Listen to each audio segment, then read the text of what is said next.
No magazine de hoje da Universidade Aberta vamos falar de um vaso. Percebeu bem? De um vaso. Vamos perceber como um tipo de vaso deu origem a apaixonadas discussões ao longo de mais de um século, como através de um simples vaso se podem explicar movimentos de populações, hierarquias sociais. Não perca, daqui a pouco. No programa de hoje, João Luís Cardoso fala dos estudos mais recentes sobre a cerâmica campaniforme. No Fugas, venha connosco ao Museu da Fundação Carlos de Gulbenkian e descubra a exposição As Flores do Imperador. Interação, a relação existente entre dois grupos conviventes no mesmo espaço e na mesma época. Difusão, a distribuição num espaço mais ou menos alargado do mesmo tipo de produtos. Colaboração, conjugação de esforços para atingir um mesmo objetivo. 144 investigadores europeus e norte-americanos, entre os quais o investigador da Universidade Aberta, João Luís Cardoso, analisaram ADN humano antigo para perceberem afinidades genéticas das populações ibéricas com as da Grã-Bretanha e com outros locais da Europa no terceiro milénio a.C. Um estudo que incidiu sobre o fenómeno campaniforme e a transformação genética do noroeste europeu. João Luís Cardoso é professor catedrático de História e de Arqueologia. João Luís Cardoso, o que é o vaso campaniforme? Já que gerou um fenómeno, a cultura campaniforme, vamos começar do início. O vaso. Claro. O vaso é de facto um recipiente que, como o seu nome indica, em forma de sino ou de campânula, daí o nome campaniforme. Tão simples quanto isso. E é efetivamente talvez a peça mais emblemática daquilo que hoje em dia os arqueólogos designam como fenómeno campaniforme. E porquê um fenómeno? Um fenómeno? Como é que um vaso gera um fenómeno? E tanta discussão, creio que... É verdade. Uma discussão que durou mais de 100 anos. Sim. Não é? Como é que apareceu? Onde é que apareceu? E continua a ser discutida essa questão. De facto, o vaso em si tem uma forma que tem antecedentes anteriores à emergência do fenómeno campaniforme, mas aquela forma tão evidentemente típica e comparável em várias áreas do continente europeu levou, desde o princípio do século XX, à procura de respostas que conduzissem, portanto, à explicação. Mas a explicação como o vaso foi parar a outros sítios, no fundo, se justificava movimentações das populações, não é? Desde migrações. Sempre essa questão foi colocada em cima da mesa. E daí este estudo? Este estudo recorre, Entre de facto, outros, não é? a ferramentas que na altura não existiam, que é a análise dos próprios portadores do vaso campaniforme. Até há muito pouco tempo, a discussão baseava-se na semelhança formal, que não é absolutamente total, não é? Portanto, a semelhança dos vasos. Dos vasos, que não é total, quer dizer, nós podemos pôr em cima da mesa vasos aqui da nossa região, de Portugal, de França, de Inglaterra, de Itália, da Polónia. Todos esses vasos, se nós olharmos para eles, têm um ar de família. São todos primos uns dos outros. Mas são diferentes. Mas são diferentes. E, portanto, aqui a questão era exatamente procurar explicações para podermos encontrar, debaixo da evidência formal, razões de caráter económico e social que explicassem essa evidência. Guerreiros também, não é? Exatamente, desde muito cedo pôs-se a hipótese de haver um povo campaniforme, um povo que fosse o responsável pela difusão dessas peças por todo o continente europeu. Teria de ser um povo itinerante, então. Um povo itinerante, um povo que soubesse interagir com os que viviam em cada uma dessas regiões, mas que eventualmente se lhes pudesse também impor pela força ou por outros meios. E havia ou não um povo campaniforme? Bom, hoje em dia nós podemos dizer que não há um povo campaniforme. E este estudo que referiu vem evidenciar isso mesmo.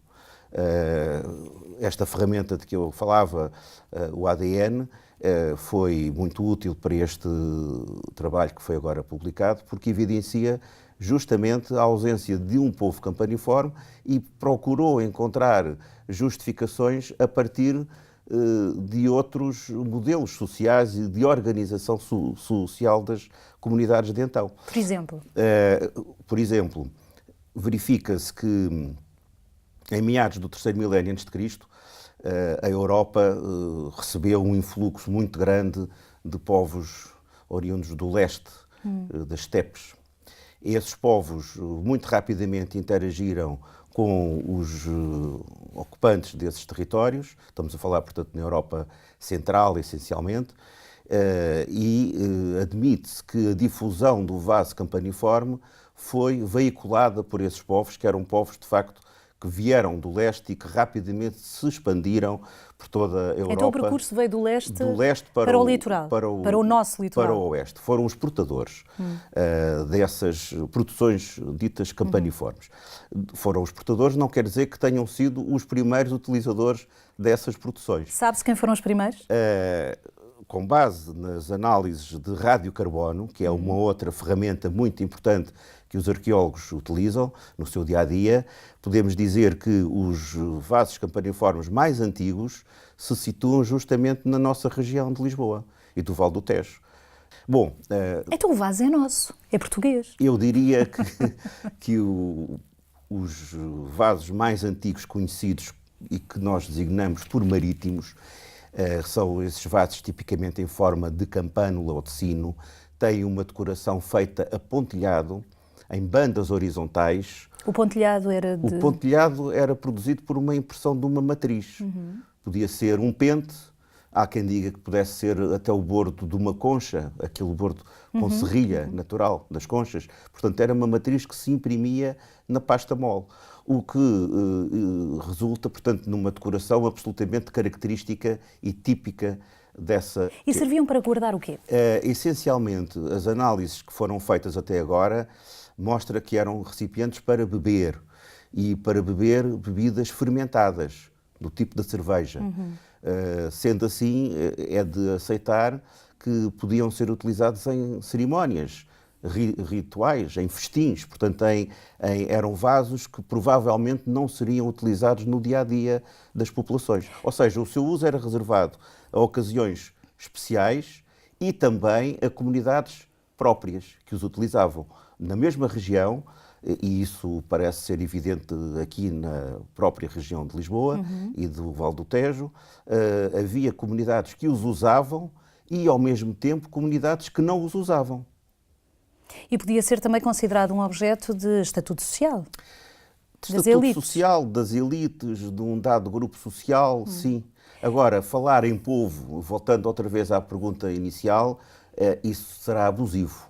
Podiam ser, de facto, grupos humanos diferenciados socialmente entre si, mas não constituírem populações etnicamente diferentes.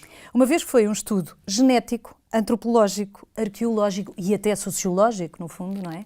Todos estes investigadores, estes 144 investigadores que fizeram parte do estudo, vieram de diversas áreas, imagino eu. Sim, é curioso que portanto, apaixona várias áreas de estudo. Sem dúvida. Hoje em dia a arqueologia é, por definição, um domínio de investigação multidisciplinar. Porque vai buscar informação às ciências sociais para interpretar os dados da genética, por exemplo, neste caso, ou da geologia, ou da petrografia, ou da botânica. Portanto, é, por definição, um domínio pluridisciplinar. E esse domínio está perfeitamente, essa realidade está perfeitamente evidenciada neste trabalho, uma vez que houve aqui uma componente genética absolutamente dominante. Fizemos a publicação de uma larga maioria de dados que até agora estavam inéditos, envolvendo 400 análises, cerca de 400 análises de ADN de populações pré-campaniformes, portanto anteriores... A quantos indivíduos? Cerca de 400. E campaniformes a cerca de 280. 280. Portanto, temos aqui uma base de trabalho grande, extraordinária, altamente representativa e que permitiu, portanto, tirar estas ilações. Quanto ao nosso território, é interessante dizer que, exatamente por estar no extremo ocidental da Europa, essa influência dessa migração vinda de leste, desses povos das estepes, digamos assim, fez-se sentir de uma forma muito mais atenuada do que, por exemplo, em França ou na Alemanha, não é? Portanto, áreas muito mais próximas desse fluxo que veio, como digo, do leste. Apesar de tudo, há algumas evidências no território peninsular dessa presença. O que podemos dizer é que há aqui vários processos de explicação do vaso campaniforme, processos de difusão cultural e processos em que o vaso campaniforme foi difundido geograficamente por migrações. Por exemplo, nós aqui no nosso caso concreto do território português, verificou-se que o ADN das populações campaniformes era muito semelhante ao ADN das populações pré-campaniformes. Portanto, isso significa que não houve aqui... Não houve movimentações de novas populações. O que levanta, mais uma vez, a questão da forma como a origem se processou, dando, eventualmente, razão àqueles que admitem que a origem é local e resultou de um processo puramente local. A partir daqui, então, houve uma difusão, e daí o nome marítimo, que ainda há pouco referi para os vasos campaniformes considerados mais antigos, porque a difusão desses vasos foi efetivamente feita, certamente por via marítima ou por via terrestre, mas seguindo as linhas de costa, uma vez que essas peças ocorrem preferencialmente em zonas litorais do continente europeu. Muito obrigada, professor João Luís Cardoso, pela sua presença aqui no magazine da Universidade Aberta. Ficámos todos muito mais esclarecidos. Eu, pelo menos, assumo, fiquei muito mais esclarecida sobre este fenómeno da cultura campaniforme, em Portugal também. Muito obrigada. Muito obrigado também. Já a seguir, vamos para o Fugas. Há uma exposição temporária no Museu Carlos Gulbenkian, As Flores do Imperador. A não perder.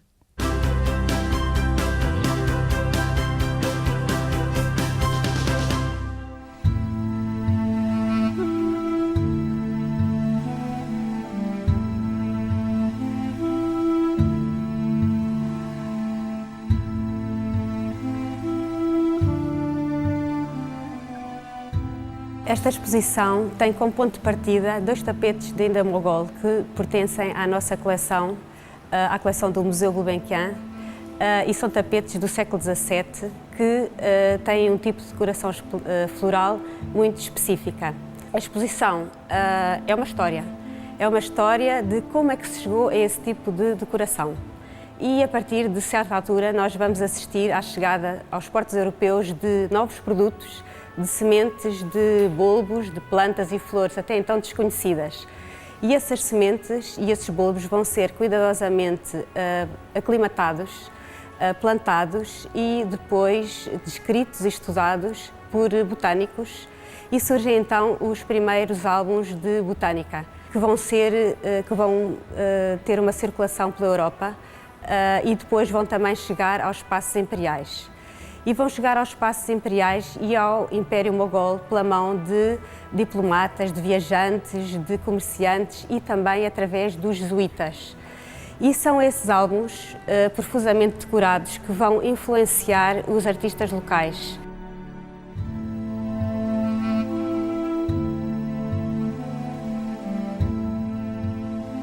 Esta exposição expressa e pretende demonstrar o imenso espanto que a novidade botânica criou ao Oriente e ao Ocidente. Nós entramos na exposição através da Europa, século XVI, e apresentamos aqui uma série de livros nos quais nós vamos apresentar as flores que foram desde o início do século XVI, das plantas e das flores que foram desde o início do século XVI, promovendo esta novidade, esta modificação na forma de fazer botânica. É nesta altura que se vão fazer exposições florísticas, é nesta altura que se vai começar a arborizar, é nesta altura que se vão começar a fazer jardins de aparato, jardins botânicos, jardins de estudo, e que no fundo vão permitir que a botânica se vá afirmando enquanto disciplina. E um dos aspectos fundamentais nesta exposição é falar de circulação. Circulação de pessoas, circulação de plantas, circulação de saberes e circulação de livros, de imagens.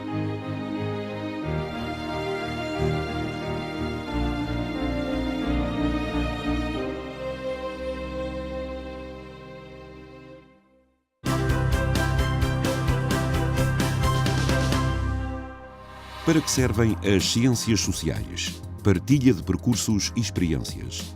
Foi o título da conferência organizada pela Coordenação da Licenciatura em Ciências Sociais da Universidade Aberta. A iniciativa teve por objetivo reforçar a partilha e a proximidade entre estudantes, docentes, licenciados e licenciadas e a Universidade. No Palácio Ceia, sede da Universidade Aberta, decorreu o lançamento da obra Poetas que não eram Camões, obra conjunta de Landé White e Hélio Alves, da Universidade de Évora.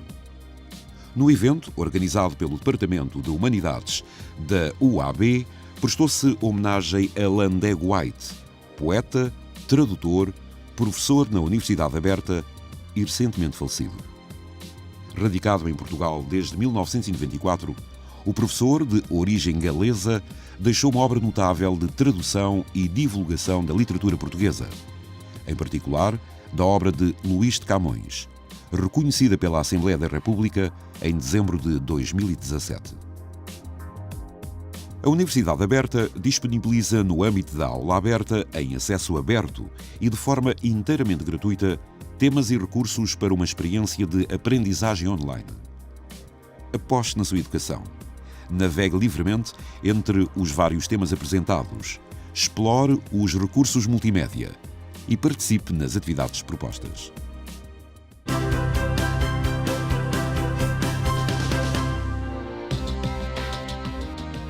A Universidade Aberta tem candidaturas abertas no âmbito do primeiro ciclo para os maiores de 23 e acesso específico. O prazo decorre até 15 de maio. Mais informações sobre estes e outros cursos na página da Universidade Aberta. Desde as pós-graduações à formação contínua de professores, a Universidade Aberta disponibiliza diversos cursos no âmbito da aprendizagem ao longo da vida. Os interessados podem inscrever-se consultando a página da ALV, no portal da Universidade Aberta. No próximo dia 9 de abril, a professora Dominika Polkowska profere a palestra Trabalhadores Migrantes, Precariedade Migrante e Política de Migração, o caso da Polónia. O seminário, que se realiza no âmbito das atividades do Centro de Estudos das Migrações e das Relações Interculturais, decorre entre as 17 e as 19 horas no Auditório 3, no Palácio Ceia, e tem como destinatários estudantes, docentes, investigadores e demais interessados na problemática das migrações. Dias 14 e 21 de abril realiza-se, respectivamente, nos Centros Locais de Aprendizagem de Peso da Régua e Cruxe, o Dia Aberto. A iniciativa consiste numa ação de divulgação e convívio académico. Nesse dia, o coordenador do CLA conta com a presença de docentes da UAB que colaboram em momentos de reflexão, debate e convívio entre estudantes e antigos estudantes. Para mais informações, contacte os Centros Locais de Aprendizagem. A Universidade Aberta promove dia 13 de abril, às 18h30, no Palácio Ceia, uma sessão de homenagem ao professor António Augusto Tavares. Durante a cerimónia, será apresentado o livro In Memoriam, Estudos de Homenagem a António Augusto Tavares. A sessão conta com a presença de familiares e amigos, para além de docentes da UAB que participaram no referido trabalho. As candidaturas aos prémios Arquivo.pt 2018 estão abertas. O objetivo é fomentar trabalhos inovadores de investigação sobre a informação histórica preservada no Arquivo.pt. Para concorrer, basta submeter um texto e um vídeo curto que descrevam o trabalho realizado. As candidaturas estão abertas até 4 de maio. Esteja atento ao portal da UAB e aceda a todas as informações sobre as iniciativas e os cursos da Universidade Aberta. portal.uab.pt. Pode recordar este e outros programas no portal da UAB ou on demand no Play da RTP em rtp.pt. Universidade Aberta, 30 anos a contribuir para a divulgação do conhecimento em língua portuguesa e assim a aproximar mundos. Obrigada por nos acompanhar. Até breve.